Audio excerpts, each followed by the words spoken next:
Selamat pagi, salam sejahtera di dalam kasih Tuhan kita Yesus Kristus. Bagi yang ada di rumah, bahkan yang ada di dalam gedung gereja pada pagi hari ini, kita ada sebagaimana kita ada pada pagi hari ini. Ini semua karena anugerah Tuhan. Ini semua karena kebaikan Tuhan yang Tuhan lakukan dan Tuhan berikan kepada kita. Oleh sebab itu, dengan apa kita harus membalas akan kebaikan Tuhan yang Tuhan lakukan bagi kita. Yang pagi hari kita mau menyenangkan Dia, kita mau meninggikan Dia, Allah yang ajaib dalam kehidupan kita. Puji Tuhan, kita akan puji Bapa dan menyembah diri. Puji Tuhan, terima kasih Tuhan. Bapa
pagi hari Tuhan kesempatan Kau berikan kepada kami.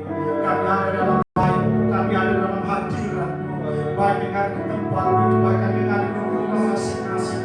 Tuhan kami mohon kepada-Mu, urapan-Mu ada di dalam kehidupan kami. Urapan-Mu menyertai kami Tuhan. Sehingga lewat ibadah kami pada pagi hari ini, kami merasakan hadirat Allah, kami merasakan kekuatan Allah, lawatan Allah terjadi dalam kehidupan kami Bapa. Kuasai kami semua Bapa, kuasai hati kami, kuasai pikiran kami Tuhan, supaya kami fokus kepada pagi hari ini, sehingga sukacita Allah menjadi bagian dalam kehidupan kami Bapa. Segala roh-roh yang bukan daripada Tuhan, kami tolak, kami perintahkan di dalam nama Yesus Tuhan. Ya Tuhan, Engkau sendiri yang ada bersama-sama dengan kami, sehingga keberhasilan, kemenangan kami dapat teraih dalam hidup kami Bapa. Ibadah kami dari awal pertengahan sampai akhirnya Tuhan kami taruh di dalam tangan kuasa-Mu. Biarlah Tuhan senantiasa hadir bersama-sama kami, dan biar ibadah ini dapat menyenangkan hati-Mu. Dalam nama Yesus Tuhan kami berdoa, haleluya, amin. Puji Tuhan, silakan duduk.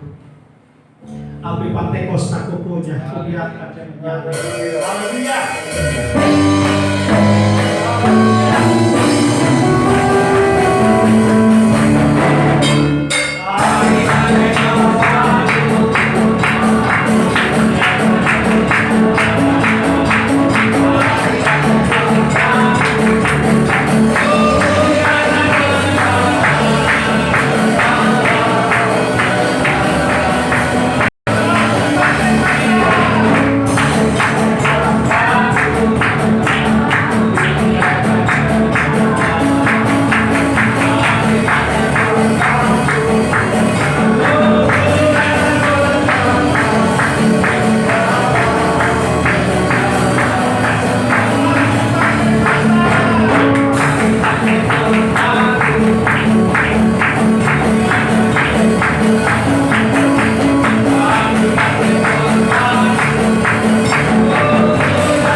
selalu dicurahkan kepada kita, dilimpahkan kepada kita, sehingga kita melihat kadarnya. Tinggal kita ada di dalam.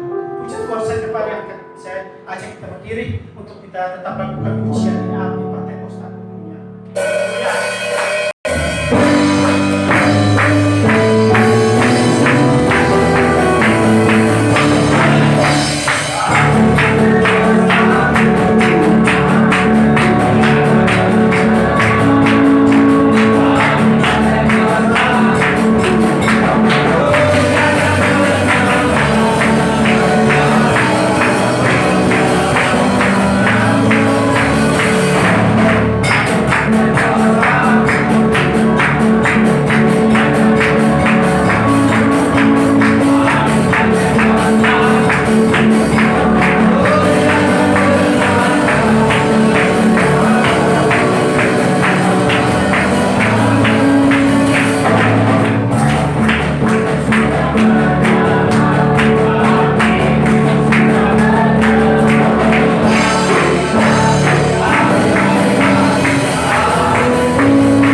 kiranya memberkati kita semua pada pagi ini.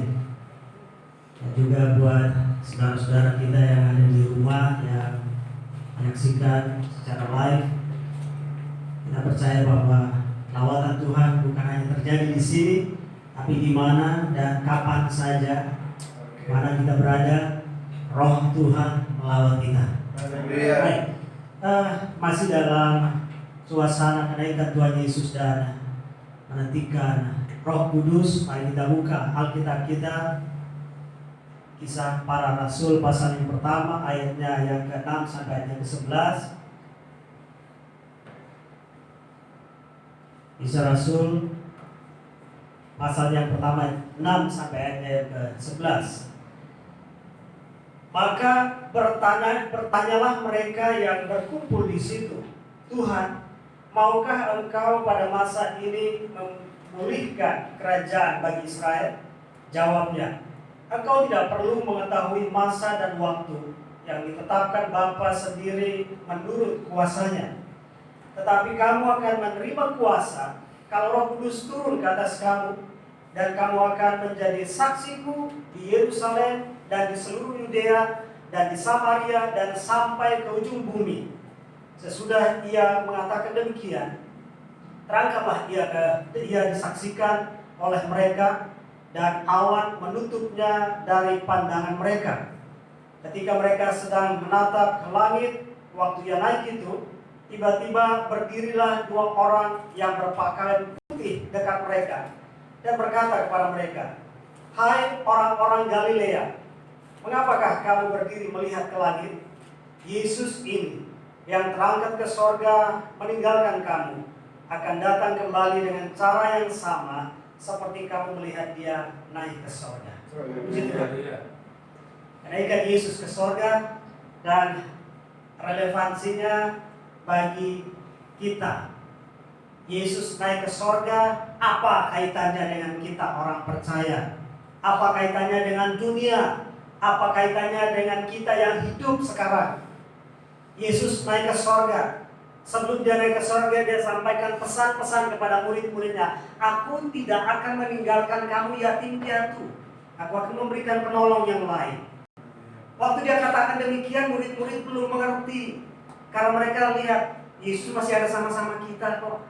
Begitu Yesus naik ke sorga, firman Tuhan katakan mereka kembali ke Yerusalem untuk berdoa menantikan janji Bapa. Karena Yesus bilang, aku naik kepada Bapa, aku akan minta kepada Bapa untuk memberikan penolong yang lain kepadamu. Nah, Bapak Ibu Saudara yang dikasihi Tuhan, naik ke sorga. Yesus naik ke sorga.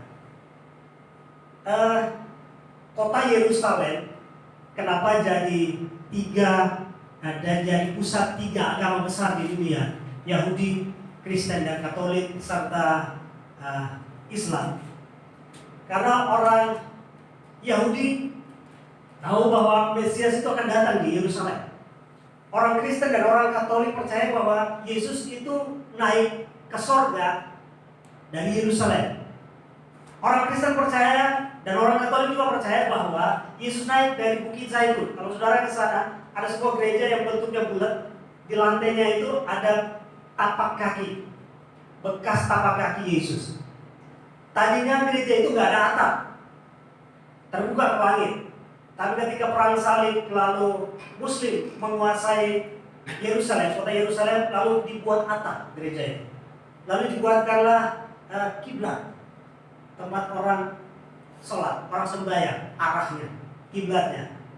Tapi sekarang kalau saudara ke sana, itu tempat masih ada atapnya dan kiblatnya itu sudah dibuat sedemikian rupa sehingga tidak nampak lagi. Oke, tapi ada satu hal lagi. Orang Katolik juga percaya bahwa Maria, ibu Yesus, itu diangkat ke sorga. Bukan cuma itu, saudara kita yang Muslim juga percaya bahwa di kota Yerusalem Nabi Muhammad itu juga diangkat ke sorga. Oke, kita tinggalkan yang itu. Tapi yang mau saya sampaikan adalah bahwa bedanya terangkat ke sorga, diangkat ke sorga. Bedanya naik ke sorga dan dinaikkan ke sorga, itu penting buat kita. Nah, naik ke sorga dengan kuasanya sendiri, sementara diangkat ke sorga itu pakai kuasa lain. Oke, keterkaitan atau relevansi Yesus naik ke surga yang pertama buat kita adalah bahwa membuktikan Yesus itu Tuhan. Kalau dia Tuhan berarti dia berkuasa. Makanya dia naik ke surga, bukan dia diangkat ke surga, bukan dia dinaikkan ke surga. Keterkaitannya dengan kita adalah kita semakin yakin, kita semakin percaya bahwa Yesus yang kita sembah itu betul naik ke surga. Dan firman Tuhan katakan bahwa disaksikan oleh banyak orang. Waktu mereka menyaksikan dia naik ke surga, dua malaikat berbicara kepada mereka, "Hai orang Galilea, mengapa kamu lihat ke langit? Yesus yang kamu lihat naik ke surga ini akan datang dengan cara yang sama." Itu membuktikan kepada kita bahwa secara fisik orang lihat Yesus naik ke surga. Tapi yang mau saya sampaikan, lebih dari itu adalah bahwa dia naik karena ada kuasa. Dia naik karena dia memiliki kuasa untuk naik ke sana. Sehingga alam, kuasa alam, gaya gravitasi takluk kepadanya. Itulah bedanya naik ke surga dengan kuasa dan dinaikkan ke surga pakai kuasa lain. Ya, Elia naik ke surga dengan apa? Kuda berapi, kereta berapi. Tuhan yang bawa dia ke surga. Manfaatnya untuk Elisa apa? Supaya Elisa dapat kuasa, impartasi kuasa. Ya, Yesus naik ke surga, dia tinggalkan pesan, "Aku akan berikan janji Bapa itu kepada kamu." Baik, Bapak Ibu Saudara kasih Tuhan, Yesus naik ke surga. Ada sebuah paham, namanya paham adopsionisme. Paham ini berkata gini, dia pakai ayat Kisah pasal 2 ayat 36. Yesus yang kamu salibkan ini dijadikan Tuhan dan Allah. Paham ini berkata gini, Yesus itu nanti jadi Tuhan waktu dia naik ke surga. Nah, kelompok ini juga terbelah. Ada yang bilang waktu dia dibaptis, ada yang bilang waktu dia melakukan mujizat. Tapi mereka pegang teguh bahwa Yesus itu nanti jadi Tuhan waktu dia naik ke surga. Saya mau kasih tahu Bapak Ibu Saudara kasih Tuhan. Jauh sebelum Yesus naik ke surga, bahkan Daud berkata, ya, makanya Daud punya urapan juga Nabi.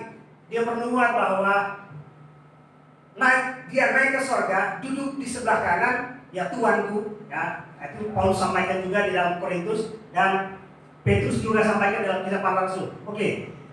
Daud bernubuat. Kemudian ketika Maria terima kabar baik dari Gabriel, lalu dia kunjungi Elizabeth yang sedang mengandung Yohanes Pembaptis itu. Ketika dia datang, dia beri salam, lalu dikatakan janin yang ada dalam kandungan Elizabeth itu melonjak. Ya. Lalu Elizabeth bilang gini, "Ada apa sehingga ibu Tuhanku?" Yesus belum lahir saja sudah ada pengakuan bahwa dia Tuhan. Jadi dengar baik. Jadi bukan karena dia naik ke surga baru dia jadi Tuhan. Tidak, ini pemahaman yang keliru. Oke, saya lanjut. Kemudian malaikat waktu datang beri kabar, "Hari ini telah lahir bagimu apa? Juru selamat di kota Daud." Juru selamat itu sama dengan Mesias. Tanda-tanda yang menyertai Mesias adalah membangkitkan orang mati. Hanya Mesias yang melakukan hal itu.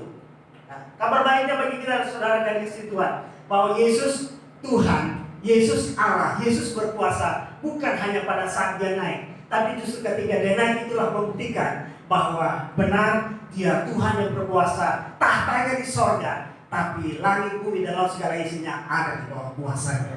Haleluya. Nah, Bapak Ibu Saudara kasih Tuhan, jadi Kisah Rasul pasal 3 ayatnya yang kedua ayat 36 itu bukan menyatakan bahwa Yesus nanti dilantik jadi Tuhan waktu dia naik, atau seperti seorang ibu yang dulu dengan kita lalu dia keluar ke sana dibilang Yesus dilantik waktu konsili Nisea, konferensi gereja di Nisea tahun 300-an, dibilang Yesus dilantik jadi Tuhan di situ. Padahal konsili Nisea itu untuk membantah ajaran seseorang yang berkata bahwa Yesus itu nanti jadi Tuhan. Nah, salah satu pandangan ini. Jadi Yesus sebelum lahir pun sudah dinubuatkan bahwa dia adalah Tuhan. Nah, dengan naiknya ke surga menunjukkan kepada kita dan kepada dunia bahwa benar dia Tuhan yang berkuasa. Ya. Nah, yang kedua, keterkaitan antara Yesus naik ke surga dengan kita adalah Yohanes pasal 14 ayat yang pertama, 2 dan 3. Ya, jangan gelisah hatimu, kita hafal ayat itu ya. Jangan gelisah hatimu, percayalah kepadaku, percayalah kepada Allah, percayalah kepadaku. Saya bacakan ayatnya. Janganlah gelisah hatimu, percayalah kepada Allah, percayalah juga kepadaku. Di rumah Bapakku banyak tempat tinggal. Jika tidak demikian, tentu aku mengatakannya kepadamu, sebab aku pergi ke situ untuk menyediakan tempat bagimu. Dan apabila aku telah pergi ke situ dan telah menyediakan tempat bagimu, aku akan datang kembali dan membawa kamu ke tempatku, supaya di tempat di mana aku berada, kamu pun berada. Ini kabar baik buat kita semua, bahwa kalau kita mati sekarang, firman Tuhan bilang tempat kita sudah tersedia. Satu waktu saya khotbah di sebuah tempat, saya bilang saya rindu berjumpa dengan Anda semua di sorga. Lalu ada seorang yang hadir di situ mendengarkan, dia tertawa. Saya bilang, kamu kenapa tertawa? Karena saya bilang saya yakin saya masuk sorga. Dia tertawa, saya bilang, loh, saya harus yakin dong, apa yang saya beritakan kalau saya nggak yakin masuk sorga? Saudara, kau dikasih Tuhan, Yesus naik ke sorga, keterkaitan dengan kita, dan dia pergi ke sana. Dia katakan kepada murid-muridnya, untuk apa? Menyediakan tempat bagi kita. Kabar baiknya adalah tempat bukan kos-kosan, bukan petakan. Kita tinggal di dunia ini boleh tinggal di petakan, boleh tinggal di kos-kosan kontrak. Kita belum punya rumah. Tapi firman Tuhan katakan ayat yang kedua, saya baca kembali. Ia di rumah Bapakku banyak tempat tinggal. Saudara silakan search di Alkitab bahasa Inggris, di King James Version. Di situ dikatakan mansions. Mansion itu artinya rumah besar. Wow. Tuhan Yesus naik ke surga untuk menyediakan bukan petakan bagi kita, tapi tempat yang luar biasa, tempat yang terbaik. Dan firman Tuhan katakan, kalau tempatnya sudah siap, aku akan datang kembali untuk membawa kamu ke sana. Oleh karena itu penderitaan dalam dunia ini, Paulus katakan, penderitaan dalam dunia ini tidak sebanding dengan kemuliaan yang disediakan Tuhan bagi kita kelak ketika kita datang ke sana. Haleluya. Saudara dikasihi Tuhan, Yesus menyediakan tempat bagi kita, dan firman Tuhan katakan kalau tempatnya sudah siap, dia akan datang untuk menjemput kita. Makanya pendeta Pantai Costa kalau orang meninggal, dia bilang ini berarti tempatnya sudah siap di sorga. Makanya Tuhan Yesus sudah jemput dia. Ya. Betapa yakinnya kita dengan baik. Kenapa? Karena kita percaya yang tadi itu. Dia naik ke sorga karena dia berkuasa. Dia naik ke sorga karena tatanya di sorga. Ya. Nah, kalau dia sudah menyediakan tempat bagi kita, maka dia akan datang untuk menjemput kita. Percaya. Haleluya. Ya. Nah, yang berikut keterkaitannya dengan kita adalah dia menjadi imam besar.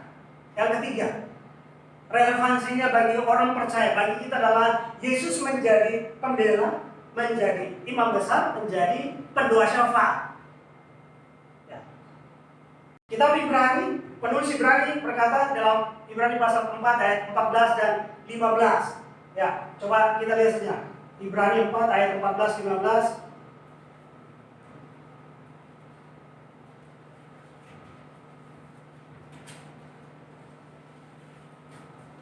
Karena kita sekarang mempunyai imam besar agung yang telah melintasi semua langit, yaitu Yesus anak Allah. Baiklah kita teguh berpegang pada pengakuan iman kita. Sebab imam besar yang kita punya bukanlah imam besar yang tidak dapat turut merasakan kelemahan-kelemahan kita. Sebaliknya sama dengan kita, ia telah dicobai, hanya tidak berbuat dosa. Haleluya. Kenapa kita butuh pembela? Rasul Petrus menulis bahwa karena lawan kita si iblis berkeliling untuk mencari kesempatan, mencari peluang untuk menjatuhkan kita. Iblis musuh kita. Jadi musuh kita bukan suku lain, bukan ras lain, bukan agama lain, tapi musuh kita adalah iblis. Nah, musuh kita adalah iblis yang tidak kelihatan, tapi perbuatannya nyata. Yang tidak kelihatan, tapi ada di sekeliling kita. Kata penulis Alkitab, penulis surat Petrus, bahwa dia berkeliling untuk mencari kesempatan. Kita butuh pembela, dan pembela itu adalah Yesus. Satu-satunya pembela yang menaklukkan iblis di bawah kaki kita. Satu-satunya pembela yang meremukkan kepala ular, meremukkan kepala iblis ketika dia tersalib di kayu salib. Haleluya. Baik, Bapak Ibu Saudara kasih Tuhan, dan firman Tuhan katakan ketika dia ada di sana, Roma pasal 8 ayat 31 sampai 34 dikatakan, Dia jadi pembela, dan dia juga mencari apa? Pendoa syafaat bagi kita. Mungkin saya pernah sampaikan di sini. Ketika kita berdoa karena kita sudah punya darah, tanda Kristus di sini, tanda kepemilikan sorga. Ketika kita berdoa, dibilang sama malaikat yang catat doa, dibilang jawab itu anggota keluarga kerajaan Allah. Ya, enaknya kalau kita punya orang dalam, betul ya. Ya, enaknya kalau kita punya orang dalam. Nah, orang dalam kita di sorga itu Yesus namanya. Dengar baik. Dia jauh-jauh datang dari sana untuk menebus kita supaya kita jadi orang dalam, anggota keluarga kerajaan Allah. Bukan nepotisme, bukan. Memang tujuannya untuk menyelamatkan kita. Ya, jelas dia duluan bela kita karena kita ini adalah anggotanya. Ketika kita berdoa, dia katakan, Yohanes pasal 12, apa yang kamu minta kepada Bapakku dalam namaku, Bapakku akan memberikannya kepadamu sesuai dengan kehendaknya. Wow. Nah, di dunia ini saja kita kenal bupati, kita kenal wali kota, kita kenal gubernur, fotonya kita pajang di mana-mana. Jabat tangan, berpelukan, kita pajang, kita bangga. Kemarin di lokasi di Kalimantan sana saya mau pajang fotonya, saya foto sama Kapolres. Oh, itu sebuah kebanggaan di sana. Karena saudara foto itu di lokasi itu aman. Tapi saya tidak pajang sampai saya pulang, karena saya tahu bahwa jauh lebih berharga ada Tuhan yang bersama dengan kita daripada itu, karena dia jabatannya paling lama 2 tahun. Habis itu pindah, nanti ganti Kapolres atau ganti pimpinan, ya kita ada sedikit lagi yang harus kita lakukan. Oke, Bapak Ibu sudah dikasih Tuhan. Jadi dia naik ke sorga untuk menjadi pembela bagi kita, menjadi pendoa syafaat bagi kita. Ya, supaya iblis tidak mempermainkan kita. Bahkan di Wahyu dikatakan orang-orang yang telah ditebus oleh darahnya tidak lagi dapat diintimidasi. Ya, tidak dapat difitnah, tidak dapat diintimidasi lagi oleh iblis. Kita nyanyikan apa? Nyanyian kemenangan. Oleh kesaksian kita, oleh darah anak domba. Ya, kita sudah ditebus sehingga iblis tidak dapat mengintimidasi kita lagi. Baik, yang keempat, dan inilah yang gereja Pantekosta nanti-nantikan hari-hari ini. Bagi yang belum penuh, kalian sudah penuh, mari kita kobarkan api Pantekosta yang ada dalam kita. Ya, Yohanes pasal 16 ayat yang ke-7. Yohanes 16 ayat yang ke-7.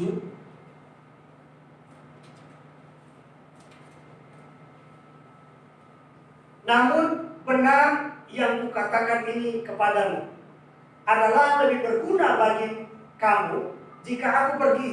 Sebab jika aku tidak pergi, penghibur itu tidak akan datang kepadamu. Tetapi jikalau aku pergi, aku akan mengutus dia kepadamu. Pasal 14 kita mundur. Pasal 14 ayat 16 dan 17. Aku akan minta kepada Bapa, dan ia akan memberikan kepadamu seorang penolong yang lain, supaya ia menyertai kamu selama-lamanya, yaitu Roh kebenaran. Dunia tidak dapat menerima dia, sebab dunia tidak melihat dia dan tidak mengenal dia. Tetapi kamu mengenal dia, sebab ia menyertai kamu dan ia akan diam di dalam kamu. Saya beberapa waktu yang lalu terusik dengan sebuah YouTube. Bukan cuma 1, 2, bahkan 3. Dengan pongahnya, pembuat YouTube ini berkata bahwa nubuatan di dalam atau pemberitaan di dalam Yohanes 14 ayatnya yang ke-16 ini berita tentang kedatangan seseorang yang jadi pemimpin agama di sebelah. Saya pikir gini, manggil Tuhan aja teriak-teriak. Dengan baik, satu-satunya agama di dunia yang panggil Tuhannya adalah Bapa, itu kita. Jadi ayat ini mau dicocokkan dengan siapapun pemimpin agama di dunia ini tidak cocok. Kenapa tidak cocok? Karena mereka tidak kenal Allah itu sebagai Bapa. Sementara Yesus bilang, aku minta kepada Bapa supaya dia memberikan apa? Seorang penolong yang lain. Jadi seorang penolong yang lain yang kita rayakan hari-hari ini, yang kita rindukan supaya memenuhi kita adalah siapa? Roh Kudus. Dan jelas sekali Yesus sampaikan. Yesus bilang, adalah lebih berguna bagi kamu jika aku pergi kepada Bapa dan minta supaya dia mengirim penolong itu. Kalau aku tidak pergi, dia tidak datang. Dengar kan? Makanya ketika Yesus naik ke sorga, Yesus fisiknya di sorga, ya, Yesus ada di sorga maksud saya, tapi rohnya diam di dalam kita. Jadi kemana saja kita pergi, roh Allah menyertai kita. Nah, saudara gua dikasih Tuhan. Oke. Jadi kalau saudara ketemu yang pemberitaan seperti itu membuatkan tentang datangnya si ini, ya, lupakan aja itu, lewat saja itu. Itu nggak ada benarnya itu. Saya mau kasih tahu, itu nggak ada benarnya. Yang benar itu yang Yesus janjikan adalah Roh Kudus. Oke, jadi relevansinya Yesus naik ke sorga adalah supaya dia minta kepada Bapa, dia berikan Roh Kudus kepada kita. Itulah Yesus sampaikan kepada murid-muridnya ketika dia mau naik ke sorga. Kamu dengar firman, Yohanes membaptis dengan air, tapi aku berkata kepadamu, tidak lama lagi kamu akan dibaptis dengan api, dengan Roh. Benar. Kisah pasal 2 ayat yang pertama, ketika mereka berkumpul dan berdoa, firman Tuhan berkata, angin bertiup kencang, bunyi yang keras, lalu seperti apa? Lidah api hingga pada mereka. Di tempat saya pelayanan dan bekerja, tiap malam kami doa. Tadinya dengan subuh juga, tapi subuh akhirnya tinggal saya sendiri yang doa subuh. Saya berhentikan doa subuh, doa malam aja, baca kitab, lalu diskusi.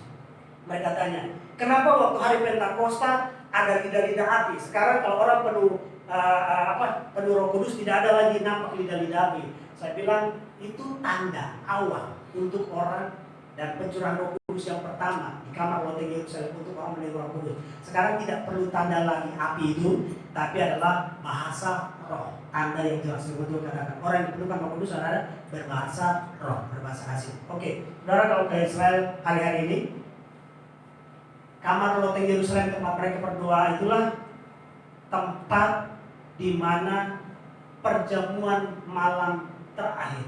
Jadi kata Today, perjamuan malam terakhir Yesus dengan murid-muridnya yang ada di depan The Last Supper, itulah tempat di mana mereka berdoa untuk terima Roh Kudus. Dan di bawahnya itu ada makamnya Raja Daud. Ya, jadi kalau Bukit Zaitun di sebelah sana, terus kota Yerusalem di sebelah sini. Maksud saya tempat loteng Yerusalem itu sebelah sini, lembah Kidron yang sekarang ada gereja Gesja besar yaitu Taman Getsemani. Sebelahnya itulah Bukit Zaitun tempat Yesus naik ke sorga. Jadi ketika murid-murid dan Yesus habis makan perjamuan malam itu, mereka turun dari jalan setapak dari depan rumahnya Imam Besar Kayafas, sekarang jadi gereja. Imam besar di rumah Imam Besar Kayafas itulah di bawahnya adalah penjara. Yesus dipenjara satu malam. Lubangnya itu cukup untuk badan satu orang Eropa yang besar untuk turun ke bawah. Dindingnya itu masih batu semua dan dinginnya luar biasa. Kalau saudara ke sana masuk ke dalam, begitu turun tangga untuk masuk itu suasananya sudah lain. Benar. Kami ketika turun situ, baru turun anak tangga pertama, semua sudah kepenuhan Roh Kudus karena suasananya lain. Ya, suasana penderitaan Yesus. Mazmur 81 menggambarkan dengan jelas bagaimana ketika satu malam itu Yesus ada dalam penjara bawah tanah. Nah, saudara itu dikasih Tuhan, Yesus naik ke surga untuk memberikan Roh penolong yang menyertai kita. Firman Tuhan katakan menginsafkan dunia akan dosa. Oh, banyak hal yang Yesus ingin lakukan lagi kepada kita, tapi dia harus kembali kepada Bapa supaya penolong itu datang. Nah, kalau Yesus ada dalam dunia terbatas dia ada di Timur Tengah, ada di Palestina sana. Tapi ketika Rohnya datang, dengar baik, Reinhard Bonnke dengan kuasa Yesus Kristus, kuasa Roh Kudus, dia bangkitkan orang mati. Ya, banyak hamba Tuhan yang dipakai Tuhan luar biasa untuk membawa banyak orang datang percaya Yesus, terima Yesus secara pribadi. Hari-hari ini kita dalam kondisi yang tidak menentu dalam bangsa ini, Tuhan rupanya sedang membawa kita untuk kembali bersekutu dengan keluarga kita di rumah kita masing-masing setiap hari untuk minta kepada Bapa yang ada di sorga yang menjanjikan untuk memberikan Roh kepada kita semua. Dengar baik, seperti yang Yoel katakan bahwa hamba-hamba pun dapat, ya, pemuda-pemuda dapat, orang-orang tua dapat, teruna-teruna dapat, semua dapat, tidak terbatas. Kalau perjanjian lama Roh Kudus hanya diberikan kepada orang-orang tertentu, Besalia, Aholiab untuk keahlian tertentu, ya, untuk ada orang-orang tertentu untuk menyampaikan firman Tuhan. Tapi firman Tuhan katakan air sama, dan itulah yang terjadi. Ketika Yesus naik ke surga, Roh Kudus diberikan, dan firman Tuhan katakan sampai hari ini Roh itu belum ditarik kembali. Karena itu diperuntukkan bagi kita. Haleluya. Dan yang terakhir, Yesus naik ke surga. Keterkaitan yang pada kita orang percaya adalah Dia akan datang kembali. Ini berita baik. Haleluya. ya, dia akan datang kembali. Untuk apa? Untuk menghakimi dunia tentunya. Firman Tuhan katakan, dan di Wahyu dikatakan bahwa bukan hanya untuk menghakimi dunia, tapi dia akan meletakkan tahta-tahta. Untuk siapa itu? Orang-orang yang pertama, yang telah ditebus oleh darahnya sendiri, yang telah dimenangkan. Yang saya bilang tadi, untuk dijadikan anggota keluarga kerajaan Allah, yang dipersiapkan untuk jadi pemimpin-pemimpin dalam kerajaan 1000 tahun. Dengar baik, kerajaan 1000 tahun itu terjadi di muka bumi, tidak terjadi di sana, di langit sana, tidak, di bumi. Oke, yang kedua, untuk siapa itu? Yang di kitab Wahyu dikatakan yang pakaiannya tetap putih. Halo, yang tetap menjaga kekudusan. Dengar baik, kita selamat waktu Yesus datang kali kedua bukan karena kebenaran kita, bukan karena amal kita, bukan karena perbuatan kita. Perbuatan kita itu hanya menyertai, bukan alasan pertama untuk kita diselamatkan. Jadi kita diselamatkan sekali lagi oleh darah Yesus. Ya. Kita jaga hidup kita kudus, maka ketika Yesus datang kali yang kedua seperti janjinya, maka kita akan duduk bersama dengan Dia untuk memerintah. Haleluya, haleluya. Ya, jadi selama kita hidup dalam dunia ini, mari kita hidup seperti yang Tuhan kehendaki, seperti yang Tuhan mau, supaya ketika Dia datang, seperti doa Paulus, seperti doa Rasul Paulus. Kiranya ketika Tuhan datang, Dia mendapati apa? Roh, jiwa, dan tubuh kita sempurna. Oke.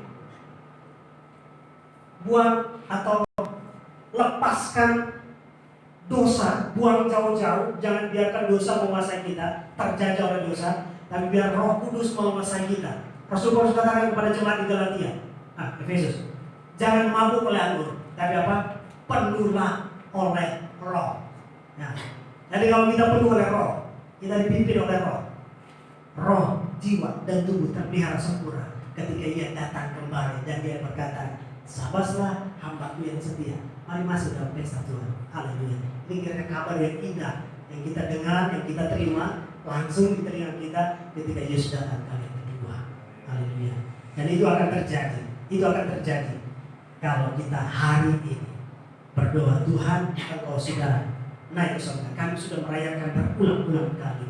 Biarlah Roh Kudus-Mu yang Kau janjikan itu juga memenuhi kami, memimpin kami, menuntun kami, supaya ketika Engkau datang, Engkau mendapati kami hidup seperti yang Engkau mau, hidup seperti yang Engkau kehendaki. Baik, Bapak Ibu Saudara yang dikasihi Tuhan, dunia yang tidak menentu hari-hari ini, kiranya ini menjadi pelajaran bagi kita semua, bahwa tidak selamanya kita berkumpul dalam jumlah yang besar, tapi Tuhan menginginkan dalam jumlah yang kecil, seisi rumah pun Tuhan hadir di sana. Karena Tuhan adalah Roh, Allah adalah Roh, maka Dia hadir di mana saja. Dan janjinya 2-3 orang berkumpul dalam namanya, Dia hadir. Haleluya. Nah, Bapak Ibu Saudara kasih Tuhan, mungkin hari-hari ini kita di rumah berdoa bersama keluarga untuk mengalami lawatan Roh Kudus.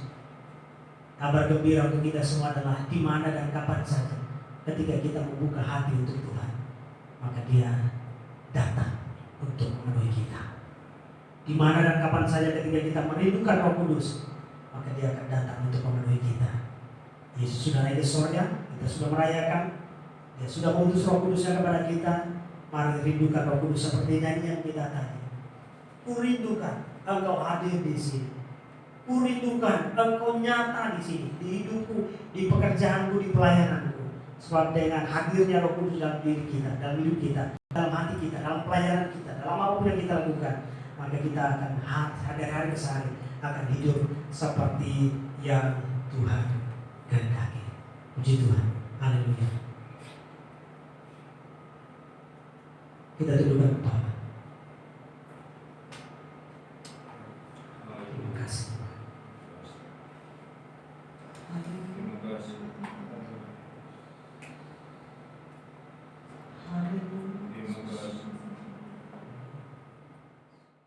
Dan kita akan berdiri bersama-sama, kita akan tutup pujian. Berikanlah Tuhan Roh Kudus setiap hari. Haleluya Yesus.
kasih Bapa.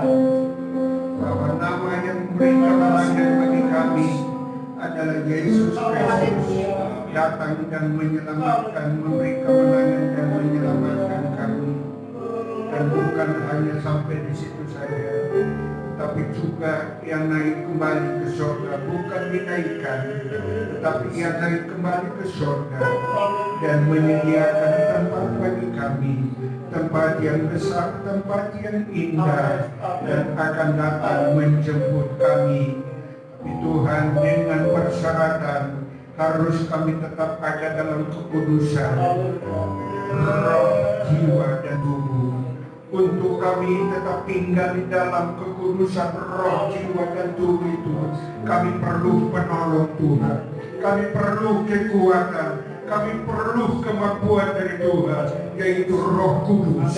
Karena Roh Kudus itu adalah penolong bagi kami yang sesungguhnya, penghibur bagi kami yang sesungguhnya. Karena Engkau yang janjikan dan Bapa yang mengutus bagi kami. Itulah kami merindukan setiap saat. Gereja Tuhan merindukan penolong itu. Sebab itu pagi hari kami sudah diingatkan kembali, kami diteguhkan kembali, kami diberkati Tuhan. Sebab itu kami yang sudah mendengar dan diingatkan kembali, tolong tambahkan iman kasih dan pengharapan kami, teguhkan iman kasih dan pengharapan kami, baik kami yang ada di gereja maupun saudara-saudara kami yang ada di rumah, sedang juga dalam keadaan doa Tuhan. Tuhan tolong kami Tuhan, kuatkan, mampukan kami Tuhan, dan tetap memberikan Roh Kudus kepada kami, dan kami rindu Roh Kudus tetap tinggal dalam hidup kami, dan kami tetap tinggal di dalam Roh Kudus itu Tuhan, supaya Tuhan kami tetap mempertahankan kekudusan, kami mempertahankan kesucian, supaya saat Engkau memanggil kami, kami Tuhan layak menjadi Tuhan gereja yang sempurna. Saat Engkau datang kedua kali, kami layak menjadi gereja yang sempurna, karena kekudusan, kesucian tetap tinggal dalam hidup kami. Terima kasih Tuhan. Terima kasih Tuhan. Terima kasih. Terima kasih Tuhan. Kekudusan sangat perlu dalam hidup kami gereja Tuhan. Maka kami hidup di akhir daripada akhir zaman. Sekali lagi kami sangat memerlukan Roh Kudus. Kami memerlukan Roh Allah, Roh Suci yang biar memimpin perjalanan kehidupan kami, supaya kami dimanapun kami berada, kami tetap dalam kekudusan, kesucian Tuhan. Terima kasih Tuhan. Terima kasih ya Tuhan. Terima kasih. Terima kasih ya Tuhan. Terima kasih kami merindukan tempat yang Engkau sediakan bagi kami.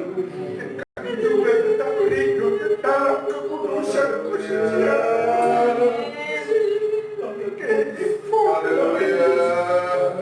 Terima kasih Tuhan. Terima kasih. Dalam perjalanan hidup kami tetap dituntun, tetap dibimbing oleh Roh Kudus. Terima kasih Tuhan buat lawatanmu pagi hari ini kepada kami jemaat Tuhan. Kita jadi berbaik yang hadir, maupun yang ada di rumah masing-masing, tetap kendalikan hati dan pikiran kami, perjalanan rohani kami Tuhan, supaya kami tidak terbawa oleh keadaan situasi dunia ini, tapi kami tetap tinggal dalam kekudusan, kesucian-Mu Tuhan. Terima kasih Tuhan, kami semua sudah diberkati. Biarlah sepanjang minggu ini dan seterusnya jemaat Tuhan dalam menjalankan aktivitas baik di rumah maupun di luar rumah, Tuhan tetap sertai dan lindungi, tubuhku semua dengan darah kasih-Mu, kawal semua yang malaikat berpasukan dari surga, dimanapun umat-umat-Mu berada Tuhan, tetap teguhkan hati Tuhan, supaya semua tetap merindukan betapa pentingnya hidup dalam kekudusan, kesucian Tuhan. Terima kasih menanti kedatangan Tuhan, sambil menanti Tuhan memanggil kami dengan caranya Tuhan. Terima kasih ya Tuhan, terima kasih. baik pribadi lepas pribadi, keluarga lepas keluarga, rumah tangga lepas rumah tangga. Tuhan memberkati semuanya, baik jasmani maupun rohani Tuhan, dan tetap membawa hidup seluruh jemaat Tuhan, tetap hidup dalam sukacita Tuhan, tetap hidup di dalam damai sejahtera dari Tuhan, supaya apapun yang kami hadapi, kami tidak takut dan tidak kecewa dan tidak menyangkal Engkau Tuhan, tetapi kami tetap tinggal di dalam Engkau dan Engkau tetap tinggal di dalam kami, supaya kami tetap ada dalam iman yang mula-mula, kami tetap ada dalam harapan yang mula-mula, kami tetap ada di dalam kasih yang mula-mula Tuhan, sampai saatnya kami tetap didapati hidup berkenan kepada Tuhan. Terima kasih ya Tuhan, semua yang sudah mengambil bagian pelayanan pada pagi hari ini, Tuhan memberkati dalam pribadi, keluarga, rumah tangga, dan pelayanan dimanapun mereka berada. Tuhan jadikan semua saluran berkat ya Tuhan, dan baik di rumah maupun yang di gereja, masing-masing memberikan persembahannya. Tuhan memberkati, memberikan sepersepuluhan, kembalikan milik Tuhan memberkati, bukalah segala tingkat-tingkat langit, dan Tuhan curahkan segala berkat jasmani rohani dalam pribadi, keluarga, rumah tangga, pekerjaan, usaha bisnis mereka, masa depan mereka. Tuhan memberkati, baik anak-anak sekolah minggu, remaja, muda-mudi, bapak ibu semuanya. Tuhan memberkati dan tetap ikatkan semua dalam tali kasih-Mu, tetap satukan semua dalam kekuatan kuasa Roh Kudus, sehingga walaupun sudah 2 bulan kami tidak berkumpul beribadah bersama-sama, tapi semua tetap saling mengasihi, semua tetap saling mendoakan, semua tetap saling memberkati untuk maju terus dalam mengiring dan melayani, serta merenungkan dan melakukan firman Tuhan. Siapapun Tuhan yang mengikuti acara ini, Tuhan memberkati baik jasmani terlebih rohani masing-masing. Dan apabila sebentar kami pulang ke rumah masing-masing, Tuhan sertai dan lindungi, tibakan di rumah masing-masing yang penuh sukacita dan sejahtera. Dan bahkan Tuhan dalam segala aktivitasnya, Tuhan berjanji bahwa Tuhan menyertai dan memberi keberhasilan, keberuntungan.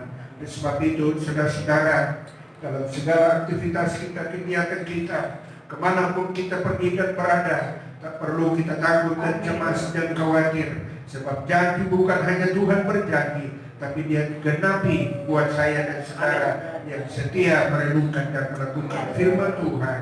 Demikianlah janji Tuhan. Tuhan memberkati engkau dan melindungi engkau. Tuhan menyinari engkau dengan wajah-Nya dan memberi engkau kasih karunia. Tuhan menghadapkan wajah-Nya kepadamu dan memberi engkau damai sejahtera dari sekarang bahkan sampai selama-lamanya. Dan biarlah kita tetap berdoa supaya bangsa kita tetap diberkati dan dilindungi oleh Tuhan.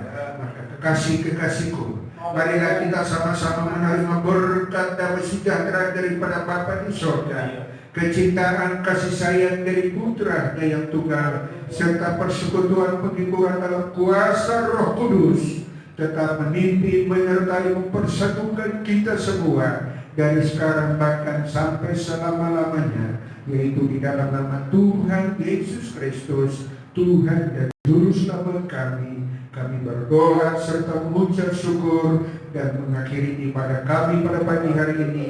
Kami percaya bahwa bangsa kami Indonesia tetap diberkati dengan luar biasa. Terima kasih Tuhan. Haleluya. Amin.